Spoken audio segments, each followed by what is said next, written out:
जय श्री कृष्ण मित्रों।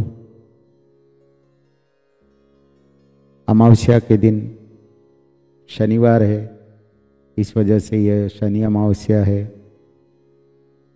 इस शनि अमावस्या पर क्या उपाय करना है, इसका वीडियो मैंने पहले अपलोड कर दिया है, आप वहाँ से ज़रूर देखें। और गीता जी के श्रीमद् भगवद गीता के 7वें अध्याय का आप पाठ करें।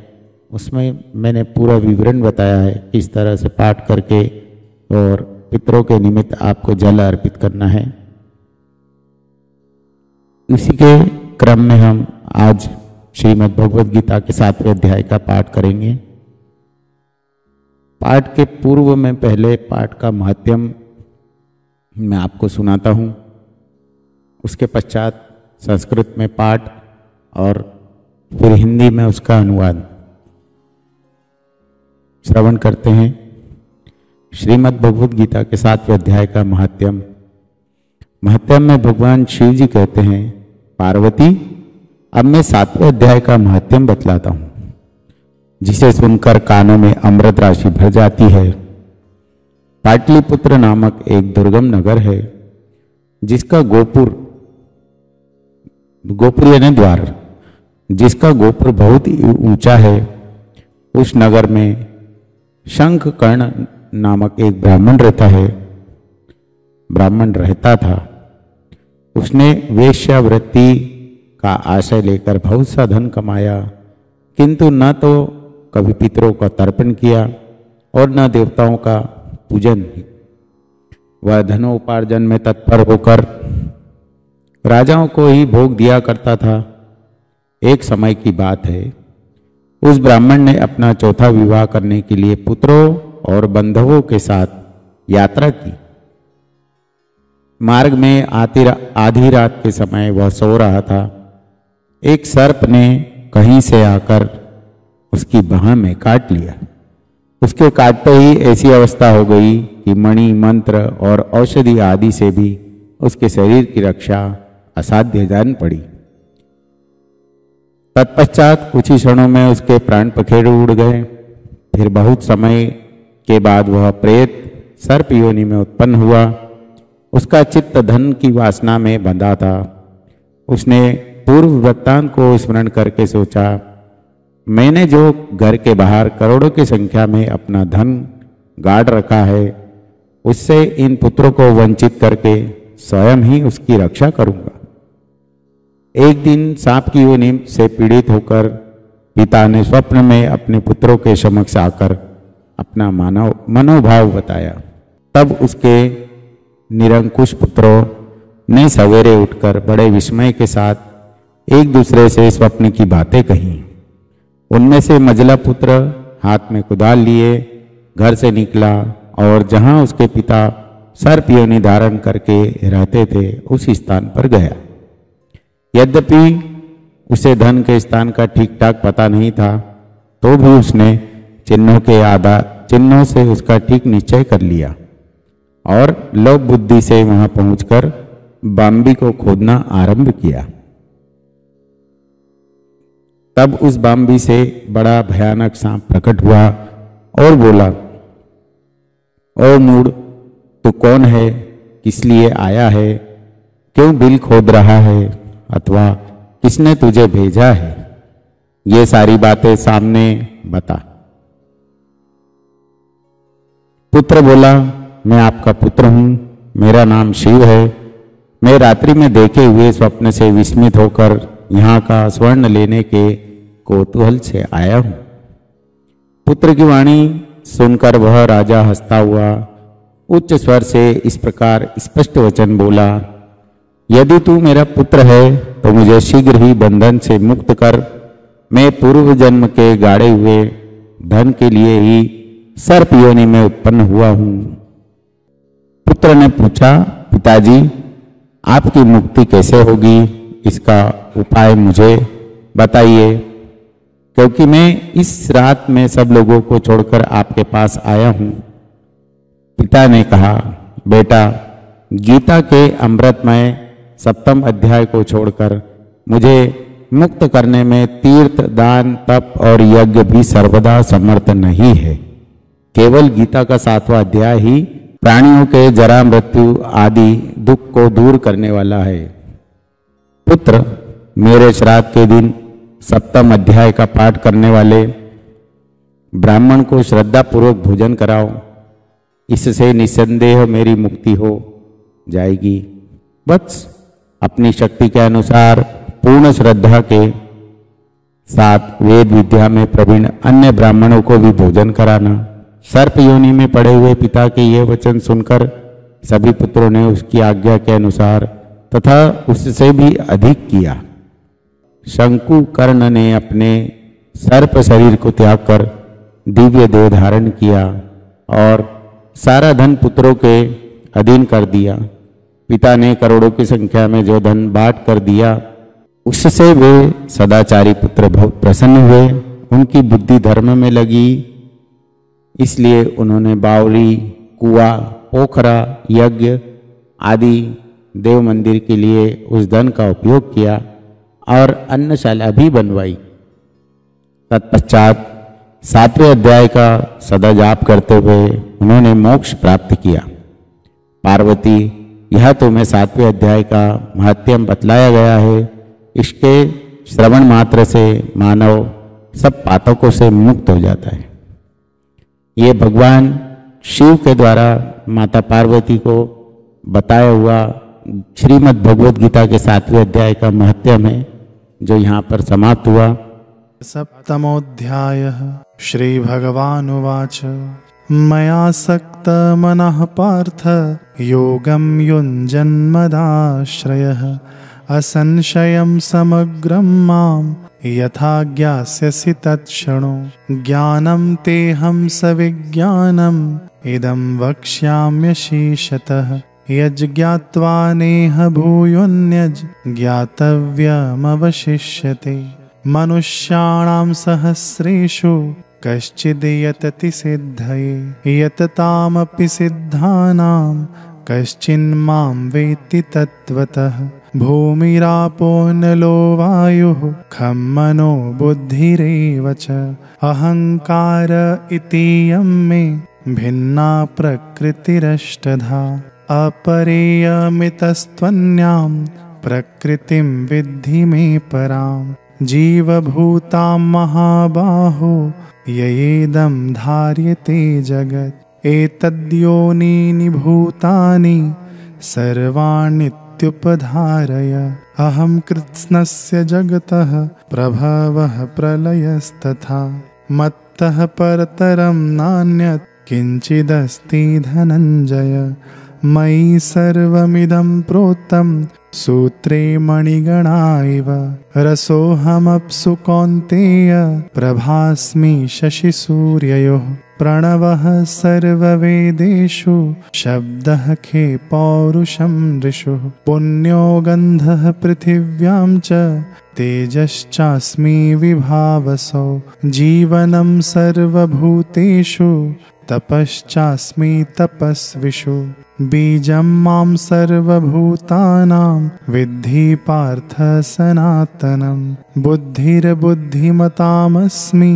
तेजस्तेजस्विनामहं बलं बलवतां चाहं कामरागविवर्जितं धर्माविरुद्धो भूतेषु कामोऽस्मि भरतर्षभ ये चैव सात्विका भावा राजसास्तामसाश्चये मत्त एवेति तान् विद्धि न त्वहं तेषु ते मयि त्रिभिर्गुणमयैर्भावैरेभिः सर्वमिदं जगत् मोहितं नाभिजानाति मामेभ्यः परमव्ययम् दैवी हेषा गुणमयी मम माया दुरत्यया मामेव ये प्रपद्यन्ते मायामेतां तरन्ति ते न मां दुष्कृतिनो मूढाः प्रपद्यन्ते नराधमः माययापहृतज्ञाना असुरं भावमाश्रिताः चतुर्विधा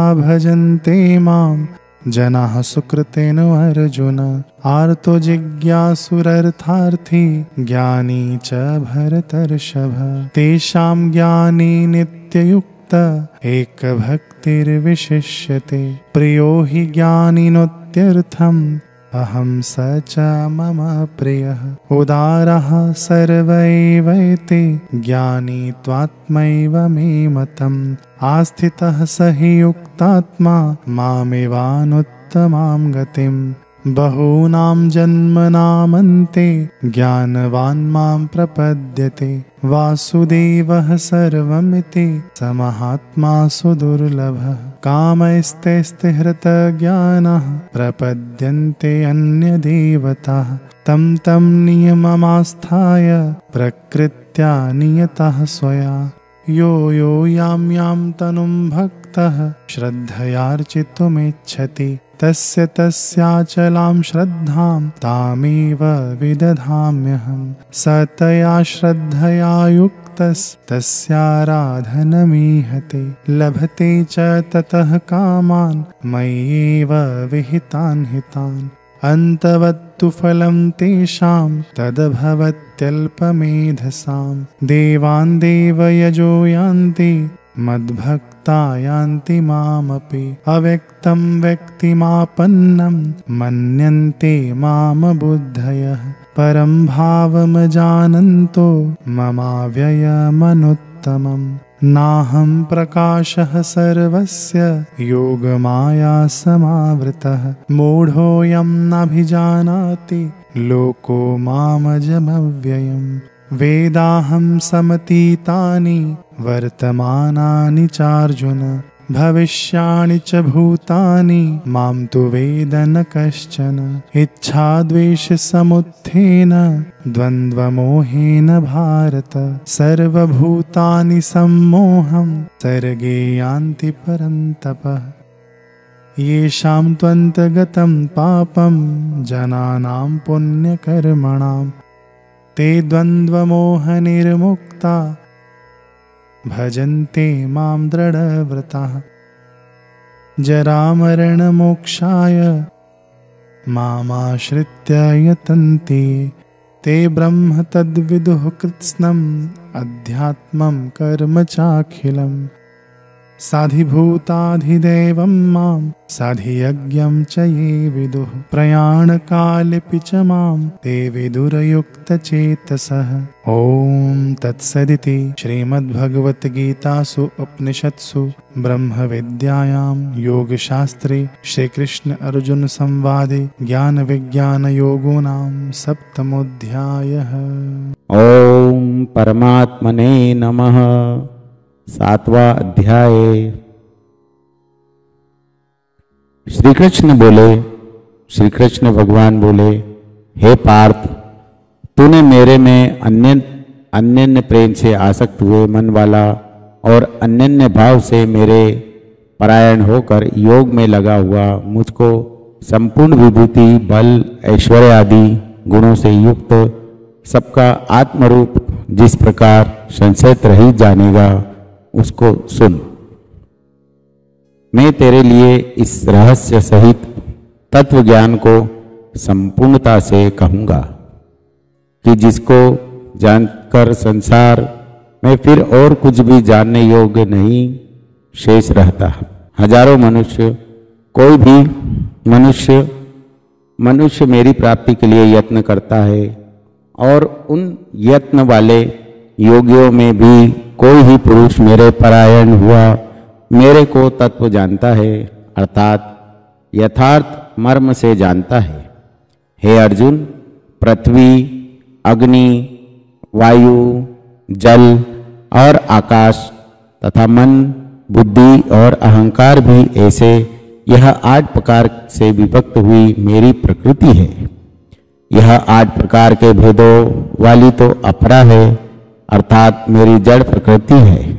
और हे महाबाहो, इससे दूसरी को मेरी जीव रूपा परा अर्थात चेतन प्रकृति जान कि जिससे यह संपूर्ण जगत धारण किया जाता है। हे अर्जुन, ऐसा समझ कि तू संपूर्ण भूत इन दोनों प्रकृतियों से ही उत्पन्न वाले हैं और मैं संपूर्ण जगत का उत्पत्ति तथा प्रलय रूप हूँ, अर्थात संपूर्ण जगत का मूल कारण हूँ। इसलिए हे धनंजय, मेरे से सिवा किंचित मात्र भी दूसरी वस्तु नहीं है। यह संपूर्ण जगत सूत्र में सूत्र के मणियों की सदृश मेरे में ही गुथा हुआ है। हे अर्जुन, जल में मैं रस हूँ तथा चंद्रमा और सूर्य में प्रकाश हूँ। संपूर्ण वेदों में ओंकार हूँ तथा आकाश में शब्द और पुरुषों में पुरुषत्व, पृथ्वी में पवित्र गंध और अग्नि में तेज हूँ और संपूर्ण भूतों में उनका जीवन हूँ, अर्थात जिससे वे जीते हैं वह मैं हूँ तथा तपस्वियों में तप हूँ। हे अर्जुन, तू संपूर्ण भूतों का सनातन कारण मेरे को ही जान। मैं बुद्धिमानों की बुद्धि और तेजस्वियों का तेज हूँ। हे भरत श्रेष्ठ, मैं बलवानों का आसक्ति और कामनाओं से रहित बल अर्थात सामर्थ्य हूँ और सब भूतों में धर्म के अनुकूल अर्थात शास्त्र के अनुकूल काम हूँ। और जो भी सत्गुण से उत्पन्न होने वाले भाव हैं और जो रजोगुण से तथा तमोगुण से उत्पन्न होने वाले भाव हैं, उन सबको तू मेरे से ही होने वाले हैं ऐसा जान। परंतु वास्तव में उनमें मैं और मेरे में नहीं है। गुणों के कार्य रूप सात्विक, राजस और तामस, इन तीनों प्रकार के भाव से अर्थात राग द्वेषादि विकार से और संपूर्ण विषयों में यह सब संसार मोहित हो रखा है। इसलिए इन तीन गुणों से परे मुझ अविनाशी को तत्व से ही जानता है, क्योंकि यह अलौकिक अर्थात अति अद्भुत त्रिगुणमयी मेरी योग माया बड़ी दुस्तर है। परंतु जो पुरुष मेरे को ही निरंतर भजते हैं वे इस माया को उल्लंघन कर जाते हैं, अर्थात संसार से तर जाते हैं। ऐसा सुगम उपाय होने पर भी माया द्वारा हरे हुए ज्ञान वाले और आसुरी स्वभाव को धारण किए हुए तथा मनुष्यों में नीच और दूषित कर्म करने वाले मूढ़ लोग तो मेरे को भी नहीं भजते। हे भरतवंशियों में श्रेष्ठ अर्जुन, उत्तम कर्म वाले अर्थार्थी, आर्त, जिज्ञासु और ज्ञानी अर्थात निष्कामी, ऐसे चार प्रकार के भक्तजन मेरे को भजते हैं। उनमें भी नित्य मेरे में एक ही भाव से स्थित हुआ अन्य प्रेम भक्ति वाला ज्ञानी भक्त अति उत्तम है, क्योंकि मेरे को तत्व से जानने वाले ज्ञानी को मैं अत्यंत प्रिय हूँ और वह ज्ञानी मेरे को अत्यंत प्रिय है। यद्यपि ये सभी उदार हैं अर्थात श्रद्धा सहित मेरे भजन के लिए समय लगाने वाले होने से उत्तम है, परंतु ज्ञानी तो साक्षात मेरा स्वरूप ही है ऐसा मेरा मत है, क्योंकि वह स्थिर बुद्धि ज्ञानी भक्त अति उत्तम गति स्वरूप मेरे में ही अच्छी प्रकार स्थित है। जो बहुत जन्मों के अंत के जन्म में तत्व ज्ञान को प्राप्त हुआ, ज्ञानी सब कुछ वसुदेव ही है अर्थात वसुदेव के सिवा अन्य कुछ है ही नहीं। इस प्रकार मेरे को जो भजता है वह महात्मा अति दुर्लभ है। हे अर्जुन, जो विषयासक्त पुरुष हैं वे तो अपने स्वभाव से प्रेरे हुए तथा उन भोगों की कामना द्वारा ज्ञान से भ्रष्ट हुए उस नियम को धारण करके अर्थात जिस देवता की पूजा के लिए जो नियम लोक में प्रसिद्ध है उस नियम को धारण करके अन्य देवताओं को भजते हैं।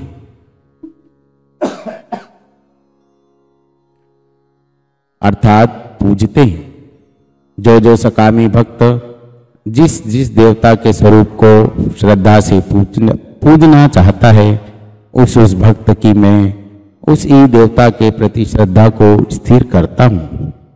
वह पुरुष उस श्रद्धा से युक्त हुआ उस देवता के पूजन की चेष्टा करता है और उस देवता से मेरे द्वारा ही विधान किए हुए उन इच्छित भोगों को निसंदेह प्राप्त होता है, परंतु उन अल्प बुद्धि वालों का वह फल नाशवान है तथा वे देवताओं को पूजने वाले देवताओं को प्राप्त होते हैं और मेरे भक्त जो जैसे ही भजे शेष में वे मेरे को ही प्राप्त होते हैं। ऐसा होने पर भी सब मनुष्य मेरा भजन नहीं करते। इसका कारण यह है कि बुद्धिहीन पुरुष मेरे अनुत्तम अर्थात जिससे उत्तम और कुछ भी नहीं ऐसे अविनाशी परम भाव को अर्थात अजन्मा अविनाशी हुआ भी अपनी माया से प्रकट होता हूँ, ऐसे प्रभाव को तत्व से न जानते हुए मन इंद्रियों से परे मुझ सच्चिदानंद घन परमात्मा को मनुष्य की भांति जन्म कर व्यक्ति भाव को प्राप्त हुआ मानते हैं। अपनी योग माया से छिपा हुआ मैं सबके प्रत्यक्ष नहीं होता हूँ, इसलिए यह अज्ञानी मनुष्य मुझ जन्म रहित अविनाशी परमात्मा को तत्व से नहीं जानता है, अर्थात मेरे को जन्मने मरने वाला समझता है। हे अर्जुन, पूर्व में व्यतीत हुए और वर्तमान में स्थित तथा आगे होने वाले सब भूतों को मैं जानता हूँ, परंतु मेरे को कोई भी श्रद्धा भक्ति रहित पुरुष नहीं जानता, क्योंकि वे भरतवंशी अर्जुन संसार में इच्छा और द्वेष से उत्पन्न हुए सुख दुखादि द्वंद्व रूप मोह से संपूर्ण प्राणी अति अज्ञानता को प्राप्त हो रहे हैं, परंतु निष्काम भाव से श्रेष्ठ कर्मों का आचरण करने वाले जिन पुरुषों का पाप नष्ट हो गया है वे राग द्वेषादि द्वंद्व रूप मोह से मुक्त हुए और दृढ़ निश्चय वाले पुरुष को मेरे को सब प्रकार से भजते हैं। जो मेरे शरण होकर जरा और मरण से छूटने के लिए यत्न करते हैं वे पुरुष उस ब्रह्म को तथा संपूर्ण आध्यात्म को और संपूर्ण कर्म को जानते हैं। जो पुरुष अधिभूत और अधिदेव के सहित तथा अधियज्ञ के सहित सबका आत्मरूप मेरे को जानते हैं, अर्थात जैसे भाप बादल धूम पानी और बर्फ यह सभी जल स्वरूप है, वैसे ही अधिभूत अधिदेव और अधियज्ञ आदि सब कुछ वासुदेव स्वरूप है। ऐसे जो जानते हैं वे युक्त चित्त वाले पुरुष अंत काल में भी मुझको ही जानते हैं, अर्थात प्राप्त होते हैं। इति श्रीमद् भगवद गीता उपनिषद एवं ब्रह्म विद्या तथा योग शास्त्र विषयक श्री कृष्ण अर्जुन के संवाद में ज्ञान विज्ञान योग नामक 7वां अध्याय समाप्त हुआ। अमावस्या के दिन महीने में जो एक बार अमावस्या आती है, उस अमावस्या के दिन प्रति अमावस्या पे श्रीमद् भगवद गीता की 7वें अध्याय का पाठ करना चाहिए और अपने पितरों के निमित्त उनको जल अर्पण करके उनकी तृप्ति करना चाहिए। इस विषय का जो वीडियो है इसका लिंक मैं डिस्क्रिप्शन में डाल दूंगा, आप वहाँ जाकर किस तरह करना है वो चेक करें और अमावस्या वाले दिन जरूर ये काम करें जिससे आपके